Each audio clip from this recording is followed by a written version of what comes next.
So far, we have discussed two basic models for calculating the stock price. Now, we will discuss the third method, which is called variable growth model, or it's also called two-stage or three-stage growth model. In your book, we will discuss only the two stage. ठीक है, हम तीसरी stage पर नहीं जाएंगे. आपने constant growth model किया. Constant growth model में हमने क्या देखा था कि आपका जो डिविडेंड है वो ग्रो करता है. आपको पता है कि प्रेफर्ड स्टॉक ग्रो नहीं करते. कॉमन स्टॉक के डिविडेंड में ग्रोथ की पॉसिबिलिटी है. ग्रोथ का मतलब ये होता है कि ये नेगेटिव ग्रोथ भी हो सकती है, पॉजिटिव भी. एक साल आपको अगर डिविडेंड जो है वो जो मिल रहा है, हो सकता है कि अगले साल वो इंक्रीज हो जाए, नेक्स्ट ईयर में जाकर वो डिक्रीज हो जाए, हो सकता है कि वो सिमिलर रहे. ये मैं कॉमन स्टॉक की बात कर रही हूँ. जो प्रेफर्ड स्टॉक है, आपको पता है कि उस केस में डी नॉट है जो है वही D1 के इक्वल होता है, वही D2 के इक्वल होता है. यही आपका डी इन्फिनिटी तक चला जाता है कि जब तक आप कॉमन उस प्रेफर्ड स्टॉक को अपने पास रखते हो, आपका डिविडेंड सेम रहेगा. लेकिन कॉमन स्टॉक में क्या होता है कि आपके डिविडेंड जो है वो डिफर करते हैं. हमारा डी नॉट नहीं इक्वल होता हमारे D1 के, D1 इक्वल नहीं होता D2 के, D2 इक्वल नहीं होता through out the life time of the common stock. ये होता है आपका कॉमन स्टॉक, जिसके लिए हम मॉडल्स देख रहे हैं. यही हमने देखा था कांस्टेंट ग्रोथ मॉडल में कि आपके जो कॉमन स्टॉक हैं, चूंकि उनमें ग्रोथ आती रहती है, उसमें चेंजिंग्स की पॉसिबिलिटीज़ होती हैं, इसलिए हम सिंपल क्या करते हैं, उसके लिए कांस्टेंट ग्रोथ मॉडल यूज़ करते हैं. सबसे पहले आप जो है वो करंट डिविडेंड की बजाय नेक्स्ट ईयर का डिविडेंड कैलकुलेट करते हैं, जिसको हम D1 कहते हैं. उसका फॉर्मूला आपको पता है कि D1 कैसे कैलकुलेट किया जाता है. आपने अगर अगले साल का डिविडेंड कैलकुलेट करना होगा, तो आप आज के डिविडेंड की जो अमाउंट होगी उसको एक साल के फैक्टर के साथ सिंपल मल्टीप्लाई कर देते हो. ठीक है, ग्रोथ रेट यहाँ पर मैं लिख रही हूँ क्योंकि हमारी ग्रोथ हो रही होती है डिविडेंड में, इसलिए मैं ग्रोथ रेट यहाँ पर लिखती हूँ. तो ये फॉर्मूला आपने पहले भी किया है. उसके अलावा कांस्टेंट ग्रोथ का फॉर्मूला जो है उसका भी आपको पता है कि अगर हमने जो है किसी ऐसे स्टॉक की वैल्यू को कैलकुलेट करना हो जो कि एक ग्रोथ रेट पर जो है वो ग्रो करेगी. यहाँ पर इसके मॉडल का नाम कांस्टेंट इसलिए होता है कि एक स्पेसिफिक रेट होता है जो कि हर साल इंक्रीज होगा. वो हमारा D1 जो है वो D2 के इक्वल तो नहीं हो सकता, लेकिन जो उनका ग्रोथ रेट है वो जो है सेम हो सकता है. ठीक है, इसके लिए हम जो कांस्टेंट ग्रोथ मॉडल यूज करते हैं वो होता है हमारा D1 over required rate of return minus growth rate जो हमें गिवन होता है. ठीक है, ये कांस्टेंट ग्रोथ का फॉर्मूला है. अब हम जो है वो वेरिएबल ग्रोथ मॉडल की तरफ चलते हैं. जैसे कि मैंने आपको कहा कि कांस्टेंट ग्रोथ मॉडल में आपको एक ग्रोथ रेट गिवन होता है जो कि क्या होता है, फिक्स्ड होता है. आपका डिविडेंड ग्रो तो करेगा, लेकिन जो उसका ग्रोथ रेट होगा वो हर साल सेम रहेगा. ठीक है, ये फिक्स्ड होता है आपके कांस्टेंट ग्रोथ मॉडल में. अब हम बात कर रहे हैं वेरिएबल ग्रोथ की. हमने जस्ट टू स्टेज मॉडल करना है. टू स्टेज में क्या होता है कि एक आपका होगा G1, दूसरा होगा आपका G2. मतलब कुछ सालों तक आपका जो डिविडेंड है उसने G1 के अकॉर्डिंग ग्रो करना है, और जो अगले वाले साल होंगे उससे लेकर इन्फिनिटी तक आपका जो ग्रोथ रेट है वो कितना रहेगा, G2 रहेगा. फॉर एग्जांपल, आपकी आज के डेट से 1 से लेकर 3 सालों तक आपका जो डिविडेंड है वो G1 के अकॉर्डिंग ग्रो करेगा. जब आप 4 ईयर में पहुंचोगे उसके बाद आपका ग्रोथ रेट चेंज हो जाएगा और टिल इन्फिनिटी आपका सेम रहेगा. इसको कहते हैं टू स्टेज ग्रोथ मॉडल या फिर वेरिएबल ग्रोथ मॉडल, जब आपके पास मल्टीपल ग्रोथ रेट्स आ जाते हैं. आपने अभी प्रीवियसली एक क्वेश्चन भी किया है जिसमें आपने क्वेश्चन नंबर 11 जो था, जिसमें आपने डिफरेंट रेट्स खुद कैलकुलेट करने थे ग्रोथ रेट, तो वो वेरिएबल थे ना सारे. यहाँ पर भी हम वेरिएबल ग्रोथ की ही बात करते हैं, टू स्टेज मॉडल की बात करते हैं. इससे पहले जो मैं आपको एक लेक्चर सेंड कर चुकी हूँ, मैं इधर मेंशन भी कर दूंगी डिस्क्रिप्शन में, तो आप उससे भी देख सकते हो कि वेरिएबल ग्रोथ मॉडल की क्या जो है वो कॉन्सेप्ट्स हैं, स्टेप्स किस तरह से हम करते हैं. वो मैंने आपको सारा करवा दिया था कि हम उसके स्टेप्स कैसे करेंगे. यहाँ पर एक दोबारा से एक्सप्लेन कर देती हूँ, आपको क्वेश्चन करवाऊंगी जिससे आपको इसकी ज़्यादा अच्छी अंडरस्टैंडिंग हो जाएगी. क्वेश्चन नंबर 12 देखते हैं हम. आपका वो वेरिएबल ग्रोथ मॉडल का क्वेश्चन है. कहते हैं common stock valuation variable growth.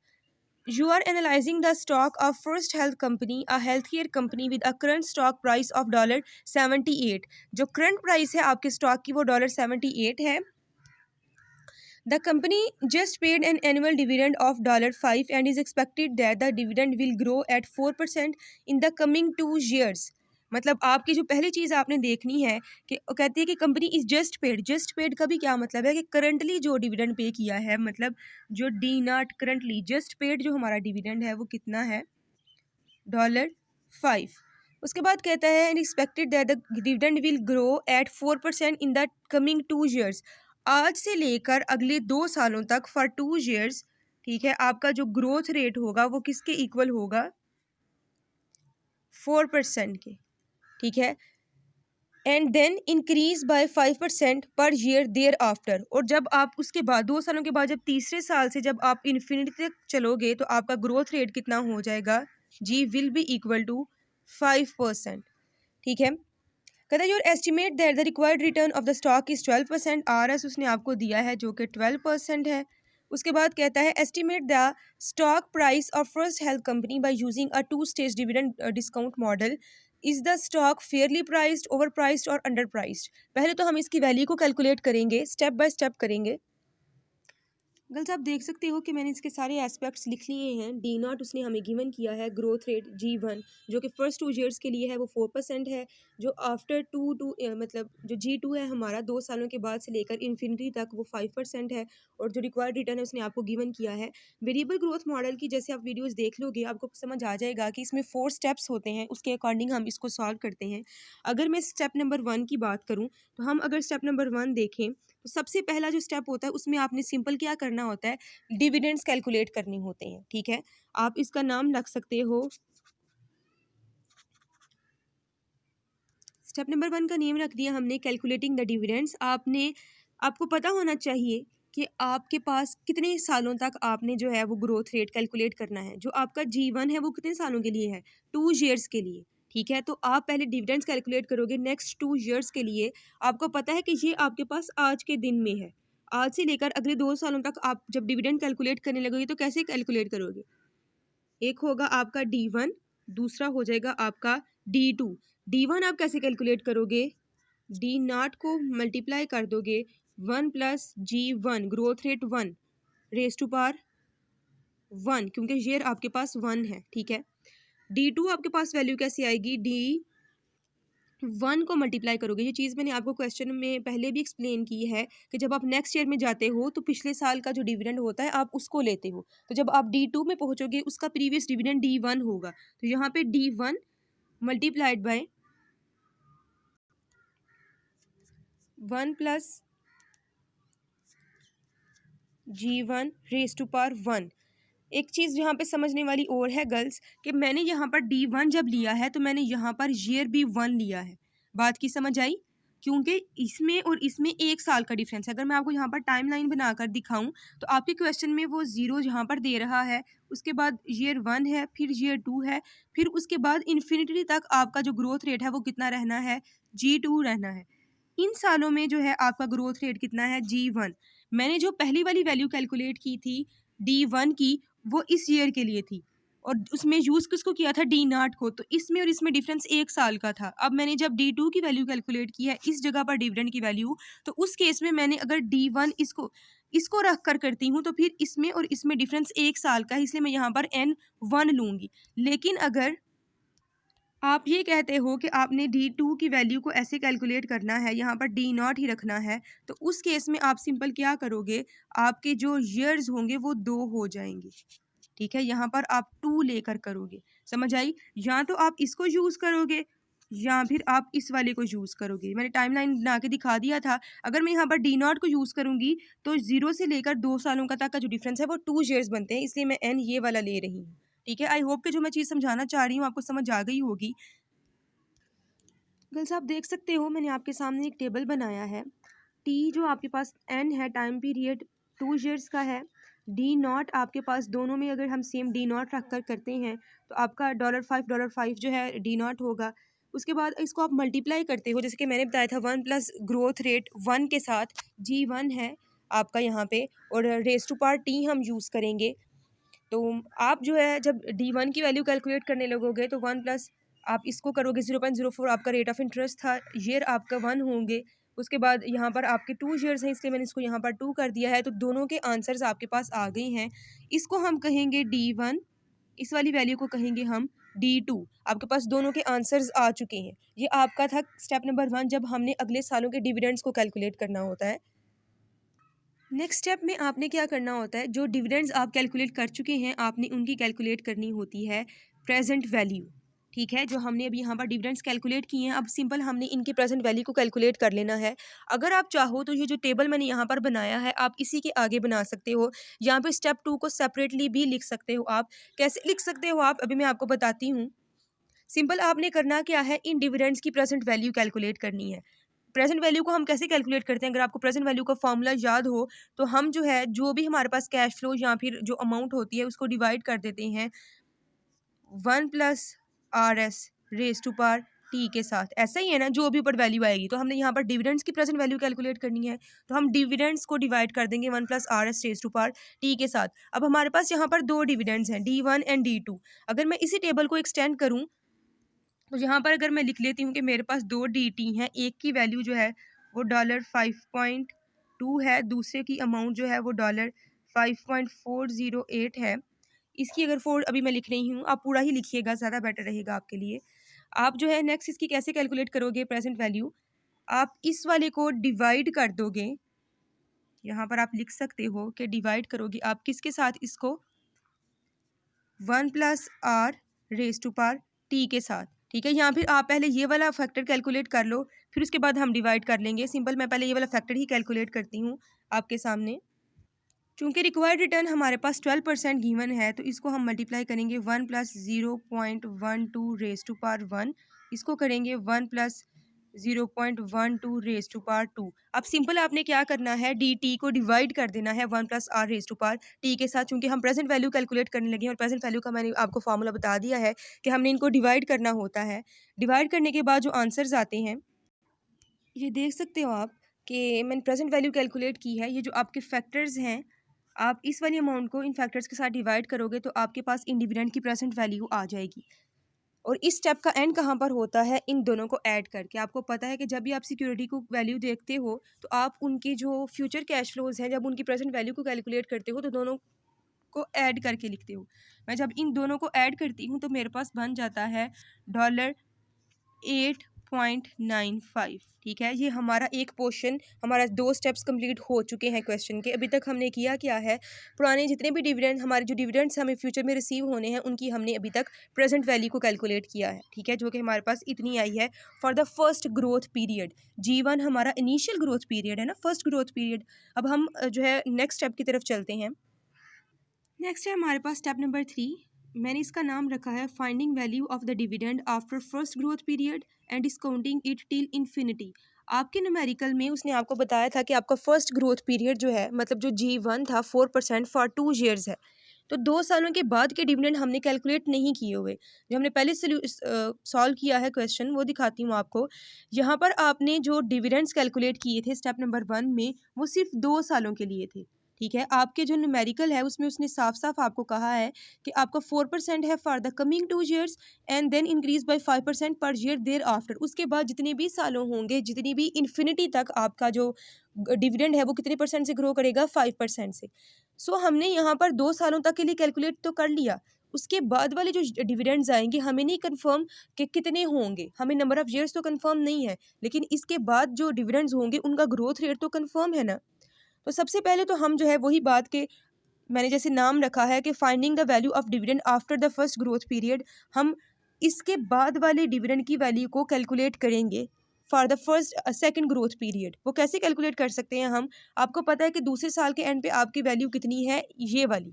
ठीक है, जब आप तीसरे साल तक पहुंचोगे, तो तीसरे साल में आपके जो डी नॉट होगा हमारे लिए, जिसको आप कहते हो, जिस तरह से हमने अगले साल का डिविडेंड कैलकुलेट करना होता है, तो D2 अगर हमारे पास है $5.408, तो अगर हमने D3 मतलब इससे अगले वाले सालों का डिविडेंड कैलकुलेट करना होगा, तो कैसे करेंगे, ग्रोथ रेट के साथ मल्टीप्लाई करके, जैसे हम करते हैं D0 multiply by 1+G raise to power 1।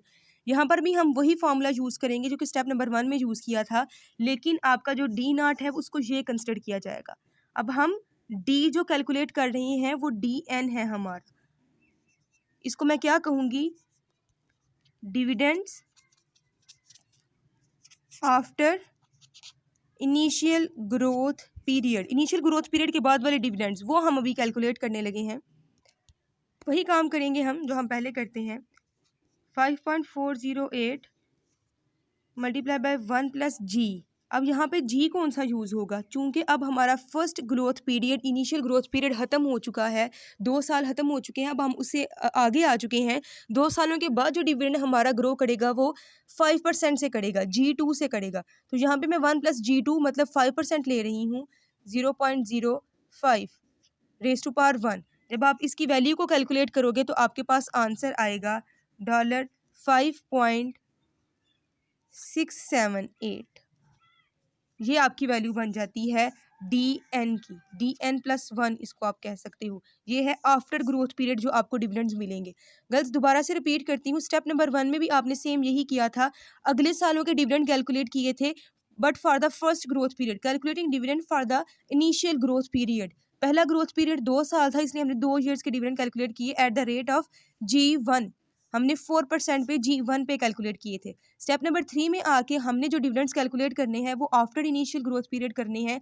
G2 यहाँ पर यूज़ होगा, ग्रोथ रेट टू 0.05% से मैंने इसको मल्टीप्लाई किया, आपके पास वैल्यू आ गई है DN+1 की। ठीक है, ये एक काम हो गया जो कि हमने स्टेप नंबर 1 में भी सेम एज इट इज़ किया था, अगले वाले सालों के डिविडेंड्स को कैलकुलेट किया था। उसी तरह से जैसे हमने किया था, नेक्स्ट भी हम वही करेंगे। ये हमारे पास डिविडेंड की वैल्यू आ गई। चूँकि हमारे पास after the initial growth period dividend की वैल्यू आ चुकी है, इसको मैंने N+1 से रिप्रेजेंट किया है, मतलब इनिशियल ग्रोथ पीरियड से लेकर इन्फिनिटी तक आपके डिविडेंड सेम रहेंगे, जिसको हम कहते हैं। देखिए, पहले वाले मॉडल में हमारा जो ग्रोथ था वो हमें पता था 2 सालों के लिए है, लेकिन अब हमें ये पता है कि जो आपका सेकेंड ग्रोथ रेट है G2 है 5%, वो हमारा इन्फिनिटी तक सेम रहेगा। जब आपको पता होता है कि आपका ग्रोथ रेट सेम रहेगा तो इसमें आप कौन सा फॉर्मूला यूज़ करते हो, कांस्टेंट ग्रोथ का। ठीक है, आपको पता है कि जहाँ पर हमें कंफर्म्ड हो कि हमारा ग्रोथ रेट अब एक ही रहेगा, कांस्टेंट रहेगा, हम कांस्टेंट ग्रोथ रेट का फॉर्मूला यूज़ करते हैं। यहाँ पर भी हम सेम यही यूज़ करेंगे, क्योंकि हमें पता है कि after the first period, after the first initial growth period हमारा जो डिविडेंड है वो एक ही रेट से ग्रो करता रहेगा। तो अब इसके बाद हम ग्रोथ रेट का फॉर्मूला यूज़ करेंगे, कांस्टेंट ग्रोथ का। अब वो फॉर्मूला क्या होता है, D1/RS-T। यहाँ पर D1 आपका क्या होगा, DN+1/RS-G2, चूंकि ग्रोथ रेट दूसरा आपका ऐसा जो कि कांस्टेंट है, 1 वाला तो चेंज हो जाएगा ना, दूसरा तो चेंज नहीं ना होगा, दूसरे के बाद आपका वो कांस्टेंट रहेगा। ठीक है, तो यहाँ पर मैं वैल्यू कैलकुलेट कर लूँगी, 5.6784 divided by RS, required return उसने हमें बताया है 12% है, 12% है, माइनस कर देंगे अपने G2 के साथ, G2 हमारे पास 5% है। जब 0.12 में से मैं 0.05 को डिडक्ट करूंगी तो मेरे पास नीचे आ जाएगा 0.07, और मैं 5.6784 को जब उस वैल्यू के साथ डिवाइड कर दूंगी तो मेरे पास जो है वो स्टॉक की वैल्यू आ जाएगी एट द एंड ऑफ, मतलब जो हमारी होगी ग्रोथ पीरियड के बाद वाली वैल्यू, वो कितनी है, $81.12। इतनी बात की समझ आई। आपने जो DN1+1 जो कि अब कांस्टेंट रहेगा, ग्रोथ रेट उसका सिमिलर रहेगा आने वाले सालों में इन्फिनिटी तक, उसकी वैल्यू को कैलकुलेट कर लिया है। गर्ल्स, ये जो आपके पास वैल्यू आई है $81.12, ये आपको पता है कि PN है, मैंने कैपिटल N इसीलिए लिखा है। यहाँ पर DN का क्या मतलब है, ये दूसरा जो आपका साल था जो आपने यहाँ पर देखा, इससे में हमने कैलकुलेट किया था, ये वाले ईयर्स में है। आपने जो अभी प्रेजेंट वैल्यू कैलकुलेट की अपने स्टॉक की कांस्टेंट ग्रोथ मॉडल को यूज़ करते हुए, वो दूसरे साल के एंड पर आई है। टाइमलाइन बनाकर दोबारा दिखाती हूँ आपको, यहाँ पर मैं टाइमलाइन बनाती हूँ। जो हमने क्वेश्चन अभी तक सॉल्व किया स्टेप नंबर 1 में 1 2, आप इनकी क्या कर लेते हो, वैल्यू कैलकुलेट कर लेते हो इस ईयर में। ऐसा ही किया ना हमने, हमारे पास इन 2 सालों में जो डिविडेंड हमें रिसीव होने उनकी प्रेजेंट वैल्यू हम स्टेप नंबर 2 तक कैलकुलेट कर चुके हैं, जो कि हमारे पास कितनी आई है, 8.95। ठीक है, तो यहाँ पर मैं ये देख लेती हूँ, ईयर 1 और ईयर 2 के डिविडेंड की मैंने आज के दिन में वैल्यू कैलकुलेट कर ली थी, तो वो कितनी आई थी, $8.95। इसके बाद मैंने जो स्टेप नंबर 3 में काम किया था, मैंने इसके बाद आने वाले जितने भी सालों हैं उनके लिए क्या वैल्यू यूज़ किया है, कांस्टेंट ग्रोथ का फार्मूला, और इस डेट पर उनकी प्रेजेंट वैल्यू को कैलकुलेट कर लिया है, जो कि मेरे पास अभी आंसर आया है 81.12। समझ आई। स्टेप नंबर 3 में हमने इतना काम किया है कि जो आपके यहाँ तक हमारा इनिशियल ग्रोथ पीरियड है ना, 2 सालों तक, इसको हम कहते हैं इनिशियल ग्रोथ पीरियड। ये हम स्टेप नंबर 2 तक करते हैं। स्टेप नंबर 3 में जब हम पहुँचते हैं, हम इससे अगले वाले सालों का डिविडेंड कैलकुलेट करते हैं, जो कि हमारा कांस्टेंट रहेगा। ठीक है, जो कि एक ही ग्रोथ रेट पर इंक्रीज करता रहेगा, इसलिए हमने कांस्टेंट ग्रोथ का फॉर्मूला यूज़ किया और इसकी जो है वो वैल्यू कैलकुलेट कर ली इस डेट पर। ठीक है, जो हमने अभी ये वैल्यू कैलकुलेट की है $81.12, वो ईयर 2 के एंड पे है, मतलब हमारा जब दूसरा साल खत्म होगा उस टाइम पे प्रेजेंट वैल्यू आएगी, लेकिन हमें तो प्रेजेंट वैल्यू का किस पर चाहिए, आज के दिन में। दूसरे साल के एंड वाली प्रेजेंट वैल्यू हमें नहीं चाहिए, हमें आज के दिन में प्रेजेंट वैल्यू चाहिए after the initial growth period की भी। ठीक है, तो हम इसको अगर 2 सालों के लिए डिस्काउंट कर दें तो इसकी इस दिन में वैल्यू आ जाएगी ना हमारे पास। तो सिंपल, अब हमारा जो स्टेप नंबर 3 है उसमें अब लास्ट वाला जो काम हमने करना है, स्टेप नंबर 3 में हम काम करेंगे। जो हमने जो वैल्यू कैलकुलेट की होगी ये वाली, उसकी हम प्रेजेंट वैल्यू कैलकुलेट करेंगे आज के दिन में। तो अब हम क्या करेंगे, उसकी प्रेजेंट वैल्यू को कैलकुलेट कर लेंगे, और आपको पता है कि प्रेजेंट वैल्यू हम कैसे कैलकुलेट करते हैं। हम डिवाइड कर देते हैं प्रेजेंट वैल्यू को फैक्टर के साथ 1+r⁻t के। अब हमारे पास जो वैल्यू है आज के दिन में, मतलब दूसरे साल के एंड पे, जिसको हमने कैलकुलेट किया था PN के नाम से, वो आई थी 81 पॉइंट डॉलर 81.12 आपके पास ये वैल्यू आई थी। अब हमने अगर इसकी प्रेजेंट वैल्यू को कैलकुलेट करना है तो रिक्वायर्ड रिटर्न के साथ इसको हम डिस्काउंट कर सकते हैं। हम क्या करेंगे, 81.12 की प्रेजेंट वैल्यू कैलकुलेट करेंगे। रिक्वायर्ड रिटर्न हमारे पास 12% है, 1+0.12 अब t कितना होगा, चूंकि मैंने यहाँ पर आपको टाइमलाइन बनाकर दिखाई है और मैंने आपको बताया है कि जो हमने ये वैल्यू कैलकुलेट की है वो दूसरे साल में है, दूसरे साल के एंड में है। अगर हमने इसको यहाँ तक आज के दिन में वैल्यू को कैलकुलेट करना है तो कितने ईयर्स बनेंगे, 2 से लेकर 1 ईयर्स, और 1 से लेकर 0 मतलब 2 ईयर्स। हमने इसको 2 सालों के लिए डिस्काउंट करना है। ठीक है, तो यहाँ पर मैं इसको यहाँ पे रेज़ टू पावर 2 कर रही हूँ, नीचे आ जाएगा 1.12। आप 81.12 को जब डिवाइड कर देंगे इसके फैक्टर के साथ, तो आपके पास जो अमाउंट आएगी वो होगी $64.66।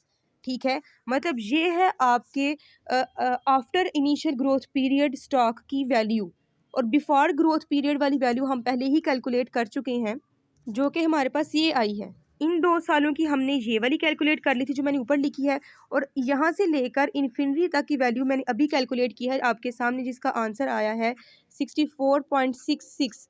ठीक है, अब हमने स्टेप नंबर 4 में जस्ट इन दोनों को ऐड कर देना होता है। हम जब इन दोनों को ऐड कर देंगे तो मेरे पास आंसर बन जाता है $73.61। ठीक है, ये है आपकी P0 आज के दिन में एक वेरिएबल ग्रोथ की वैल्यू। गर्ल्स, अगर एंड पर मैं आपको बताऊं कि किस तरह से हम इसको पूरे मॉडल को सॉल्व करते हैं, तो आपने सबसे पहले जो स्टेप नंबर 1 परफॉर्म करना होता है उसमें आप एक फार्मूला यूज़ करते हो। जो उसमें फार्मूला यूज़ करोगे उसको हम कहते हैं DT is equal to D0 multiplied by 1+G1 raise to power T.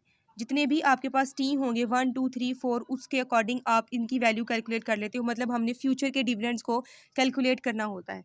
Second step में हमारा काम क्या होता है कि जो हमने डिविडेंड्स कैलकुलेट किए होते हैं DT, उनकी प्रेजेंट वैल्यू को हम कैलकुलेट कर लेते हैं। इनको हम डिवाइड करते हैं DT को 1 प्लस रिक्वायर्ड रिटर्न के साथ रेज टू पावर टी। जितने शेयर्स होंगे उसके अकॉर्डिंग हम उनकी डिस्काउंटिंग कर लेते हैं, उनकी आज के दिन में प्रेजेंट वैल्यू कैलकुलेट कर लेते हैं। जो फर्स्ट स्टेप्स होते हैं ना आपके 2, वो आपके इनिशियल ग्रोथ पीरियड के लिए होते हैं। ठीक है, जिसमें आपको कंफर्म्ड होता है कि कितने सालों के लिए आपका ग्रोथ रेट रहेगा, फिर उसके बाद चेंज हो जाएगा। जब आप तीसरे स्टेप में आते हो तो आप आफ्टर इनिशियल ग्रोथ पीरियड वाला काम स्टार्ट करते हो। सबसे पहले आपने क्या करना होता है, इस DT के बाद वाला जो आपके पास डिविडेंड आना होता है उसको कैलकुलेट करना होता है। ठीक है, उसको आप सिंपल कैसे कैलकुलेट कर सकते हो, हम उसको DN+1 कहते हैं। उसकी कैलकुलेशन कैसे होती है, जैसे कि मैंने आपको बताया था, DN+1 will be equal to, जो यहाँ पर आपका लास्ट वाला डिविडेंड होगा, जो आपने स्टेप नंबर 1 के एंड पर कैलकुलेट किया होगा डिविडेंड, उसको आप मल्टीप्लाई कर दोगे 1+G2 के साथ रेज टू पावर 1, क्योंकि आपका 1 साल का उसमें डिफरेंस आ रहा होता है। तो आप सिंपल क्या कर सकते हो, DN+1 की वैल्यू को कैलकुलेट। जब आपके पास DN+1 की वैल्यू आ जाती है तो आपने सिंपल क्या करना होता है, DN+1 जो भी वैल्यू आई होती है उसको डिवाइड कर देते हो RS-G2 के साथ, मतलब उसकी कांस्टेंट ग्रोथ रेट का फॉर्मूला यूज़ करते हो। ठीक है, जब आपके पास इसका आंसर आ जाता है तो इसके आंसर को आप डिवाइड कर देते हो 1+RS raise to power N के साथ जितने टाइम पीरियड होता है आपका, ठीक है, ये फॉर्मूला यूज़ होते हैं स्टेप नंबर 3 में। स्टेप नंबर 3 में बेसिकली 3 तरह के काम करते हो आप। पहले डी एन+1 को कैलकुलेट करना, फिर उसका कांस्टेंट ग्रोथ मॉडल के अकॉर्डिंग जो है इनिशियल ग्रोथ पीरियड के एंड पर उसकी वैल्यू को कैलकुलेट करना, और फिर जो इनिशियल ग्रोथ पीरियड तक हमारी प्रेजेंट वैल्यू आई होती है उसको फिर से डिस्काउंट किया जाता है ज़ीरो करंट टाइम पीरियड में कैलकुलेट करने के लिए, इसलिए हम उसकी दोबारा से डिस्काउंटिंग करते हैं।